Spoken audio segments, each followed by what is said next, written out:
بسم الله الرحمن الرحيم والسلام عليكم واهلا بيكم في حلقه جديده. الاهلي للاسف بيتعادل بنفس السيناريو قدام يانج افريكانز، بيستكمل سوء الاداء وبيتعادل 1-1 مع البنك الاهلي. ويلا بينا نبدا بالتشكيله والشوط الاول. بيبدا الاهلي النهارده في حراسه المرمى محمد الشناوي مكان مصطفى شوبير، على اليمين احمد عيد مكان محمد هاني، وعلى الشمال كوكا.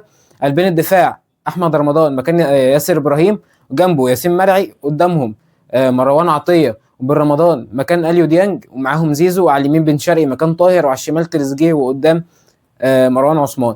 بيبدا الشوط الاولاني ماتش رايح جاي ما بين الفرقتين. في الدقيقه 7 في تسديده لتريزيجيه لكن بتعدي من جنب القائم الشمال.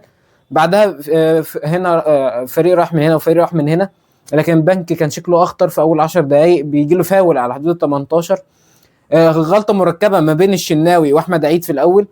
احمد عيد المفروض طالع اضغط بقى على مصطفى شلبي، يطلع الكوره مش عارف ايه، تمام عدت مصطفى شلبي. الشناوي نفس الحركه بتاعته اللي مش عارفين دي بيعملها دي كل مره. ما يفرد ايده، افرد ايدك يا معلم.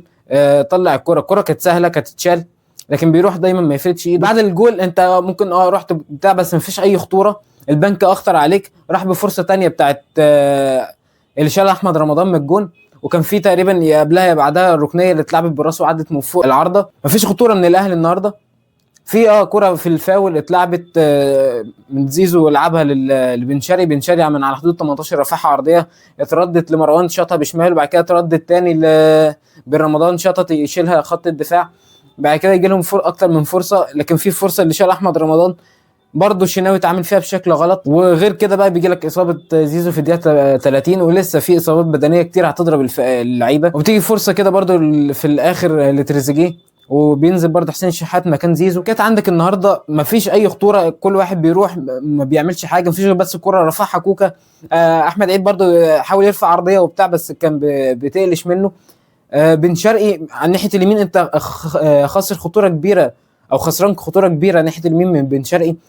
تريزيجيه النهارده ممكن كان اكتر واحد يبان في الثلاثه اللي بيلعبوا تحت المهاجم النهارده. مروان عثمان دايما برضه ما بيجيلوش الكوره زي كل مره. كان ممكن بدل ما تنزل حسين الشحات كنت تنزل المهاجم اللي لسه جايبه كمويش، وبدل وكنت تخلي مروان عثمان هو اللي يقلب بجناح شمال في الحته بتاعته الاساسيه، وتودي تريزيجيه في القلب مكان زيزو. لكن اكتر لعيب النهارده كان باين هو كان احمد رمضان بيكهام، او في الشوط الاولاني مش في الماتش كله. لكن ان يبان قلب الدفاع هو احسن لعيب النهارده، دي انت كده تعتبر انت في كارثه. وكمان البنك الاهلي النهارده راح بخمس فرص، 3 منهم كان ممكن يخشوا جوان، او في واحده دخل الجون واتنين تانيين شالها احمد رمضان والتانيه عدت من فوق العارضه. لكن الكورتين التانيين كانوا ايه؟ ان هو بشكل غلط. انت بتروح ما بتحققش خطوره في الشوط الاولاني، كل التسديدات بتعدي. في كره اتلعبت بالعرض برضو اللي تريزيجيه خدها من مره واحده، ايه قلشت منه، كانت تريزيجيه تقريبا او مروان عثمان. وفي الكورنر الثاني اتلعب كوكا بيقلش الكوره، لكن بن رمضان بيسندها لتريزيجيه يقلشها وبتطلع من جنب القائم الشمال تاني. يعني انت مفيش في الشوط الاولاني فرصه خطيره للاهلي، مفيش. البلعوطي ما شالش كوره، انت بتوصل لغايه ال 18 الكوره بتتقطع منك، ما بتحققش خطوره على الجول. مفيش فرصه بتقول فرصه محققه للتهديف، مفيش تسديده، مفيش حاجه شالها البلعوطي النهارده. كل الكور بيشيلها يا اما محمود الجزار يا اما المدافع اللي بيلعب جنبه. واسحاق يعقوب ماسك الجبهه الشمال قافل على بن شرقي وقافل على احمد عيد، والناحيه اليمين نفس الكلام، مصطفى ديودار قافل الدنيا على كوكا وقافل الدنيا نوعا ما على تريزيجيه. بن رمضان مفيش خالص في الشوط الاولاني. ياسين مرعي ممكن في الاول كده كان كان عنده اخطاء في شويه في الخروج بالكوره، غير برضو الشناوي بقى في الجون والكره الثانيه اللي شال احمد رمضان. لكن بيخلص الشوط الاولاني بتقدم البنك الاهلي 1-0. ويلا بينا نشوف الشوط الثاني. بيبدا الشوط الثاني بنفس السيناريو الشوط الاول، او زي ما نهيت الشوط الاول، انت اللي ماسك كوره، انت اللي مستحوذ بتحاول. لكن في الدقيقه 5 في الشوط الثاني في هجمه خطيره للبنك الاهلي عن طريق مصطفى شلبي. كانت الكوره خلاص كام سنتي كانت تخش جون، برده الشناوي ما عملش عليها تراي ولا حاول عليها، بتحاول بتوصل، لكن الكوره بتتقطع لغايه ما تيجي الدقيقه 66 بتغير شكلك في الملعب، تعمل 3 تبديلات، بتغير كوكا واحمد عيد مروان عطيه، وبينزل مكانهم اليو ديانج ومحمد هاني وكمويش، تغير الشكل من 4-3-3 ولا 4-2-3-1 وبتخليه 3-5-2. تلعب باثنين مهاجمين كمويش ومروان عثمان، تحتيهم بن شرقي وحسين. تحتيهم بن شرقي هو اللي كان واخد الحريه تحت الاثنين مهاجمين، وحسين الشحات كان واخد ناحيه اليمين، وساعات كان بياخد برده ناحيه الشمال، وتريزيجيه كان واخد ناحيه الشمال لوحده. بن رمضان واليو ديانج. كان الثلاثه اللي ورا كان هاني ورمضان وياسين مرعي. كمل برضو بتحاول بتوصل مفيش خطوره، البنك عمال يحاول يخلق عليك مرتدات بتتقطع. النهارده كان احمد رمضان عامل ماتش كويس، كمل 90 دقيقه بشكل ممتاز. النهارده اول تسديده للفريق الدقيقه 78، يلعب 78 دقيقه من غير ما تختبر الحارس بتاعهم. اول تسديده كانت الدقيقه 78، مش فاكر البلعوطي شالها او عدت من جنب القائم الشمال. بعدها برضو في الدقيقه 79 كره عاليه بيسقطها بن شرقي لحسين الشحات، بيلعبها لتريزيجيه، تريزيجيه بيقطم وبيشوط ار2 بيسجل التعادل. خلاص بقى كمل دوس حاول. جت فرصه اللي كمش في الدقيقه تقريبا 82 قلشت منه، مش مشكله كمل حاول تاني. جات لهم برضو هم الكره في الاخر كده ركنيه حاولوا منها برضو مش عارف تخلق خطوره. ان هم التسديدتين دول بس اللي على الجون، الباقي كور فيها اجتهادات. في الدقيقه 90 او في حاجه و90 كرة اتلعبت بالعرض خدها طاهر يلعبها بالراس وبتعدي من جنب القائم الشمال تاني. بس يعني غير كده انت ما حققتش خطوره النهارده، غير الكورتين بتوع تريزيجيه، غير كده مفيش. كان في الكوره اللي بن رمضان لعبها بسرعه دي كان ممكن يمررها، كان ممكن يجيب منها الهدف الثاني. في سنه استعجال برضه، التعادل ده بيوقعك. يعني النهارده كنت تكسب خلاص، انت عديت بيراميدز بفرق نقطه، هتحط الضغط على بيراميدز يقع بكره ان شاء الله وتتقرب اكتر واكتر للصداره. لكن انت خلاص انت خسرت الفرصه للصداره، ولسه هتستنى بقى بيراميدز يقع لك ماتشين كمان، بدل ما كان يقع ماتش او ماتشين انت محتاج يقع دلوقتي 3 ماتشات. بيراميدز كده هيخش مرتاح الماتش الجاي وهيكسب بسهوله. بكره هيلاعب سموحه، ماتش سهل يعني. سموحه الموسم ده برده مش فرقه اللي هي ممكن توقع لك بيراميدز، بس بيخلص الماتش على تعادل 1-1. تخسر نقطتين مهمين في سباق الصداره بتاعت الدوري. على ايه فقره تقييم اللعيبه. نبدا بحرس المرمى محمد الشناوي، طبعا 0 ونجمه وبوسه. يعني انت بتروح على الكوره، افرد ايدك يا معلم، ايه دي؟ يعني انت بتروح وخلاص، يعني انت بتتعب نفسك تمام. تخش ناحيه اليمين احمد عيد، انطلاقاته كان بيروح على الفاضي، مش احسن حاجه، ما كانش فايق. الكوره برده اللي جت جول احمد عيد، المفروض ده المان بتاعك، اضغط عليه طلع الكوره، لكن بكل سهوله دخل من قدامه وحطها بوش رجله وراحت في الجول. فاحمد عيد النهارده ممكن ياخد 2 من 10 على كام محاوله كده، برده كان كويس فيهم. الشمال كوكا النهارده لعب ماتش كويس نوعا ما، يعني كان في كذا انطلاقه كذا كرة قطعها بشكل كويس وهو بيدافع النهارده. ممكن اجمالا النهارده كوكا ياخد 5 من 10.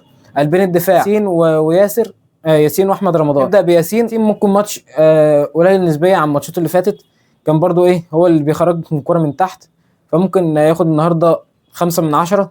جنبه احمد رمضان، واحد من نجوم الماتش او هو نجم الماتش للاهلي النهارده، 9 من 10. احمد رمضان كان شايل خطوره خط الدفاع، ودي حاجه غريبه النهارده ان احمد رمضان هو اللي هو شايل الخطوره دي عن مرمى الاهلي. في نص الملعب مروان عطيه شكله كويس، هو اللي كان بيسند مع احمد رمضان في الشوط الاولاني. احسن ماتش يانج افريكانز، كذا كوره قطعها وبتاع، كان ليه برده تسديده ولكن اتعمل لها بلوك.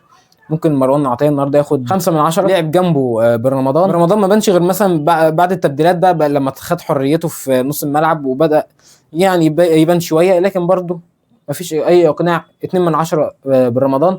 لعب قدامهم زيزو ولعب اول نص ساعه، نعش في النص ساعه اللي لعبها النهارده، فزيزو ياخد النهارده ممكن 1 من 10. على الشمال تريزيجيه تاني نجوم الماتش بعد احمد رمضان، 8 من 10. هو الوحيد اللي كان بيحاول، هو الوحيد اللي عنده حميه ان يسجل هدف، جاب لك جون وهو اللي شاط على الجون. اكتر لعيب النهارده شكل خطوره للاهلي على مرمى البنك. رامي عثمان برده الكوره ما بتوصلوش، لكن في الاخر كده كام كوره كان بيسندها كويس، كان شكله كويس برده في الشوط الثاني، عشان كان بدا لما لعبت باثنين مهاجمين يظهر له مساحات. اجمالا برده مروان عثمان النهارده ممكن ياخد 4 من 10. بينزل حسين الشحات مكان زيزو، بيلعب من الدقيقه 30 لغايه اخر الماتش. هو عمل اسيست الهدف، كان برده هو يعتبر ثالث نجوم الماتش ممكن او الرابع مثلا مع بعد بن شرقي. وصل نقول بن شرقي الاول، بعد كده نخش على حسين.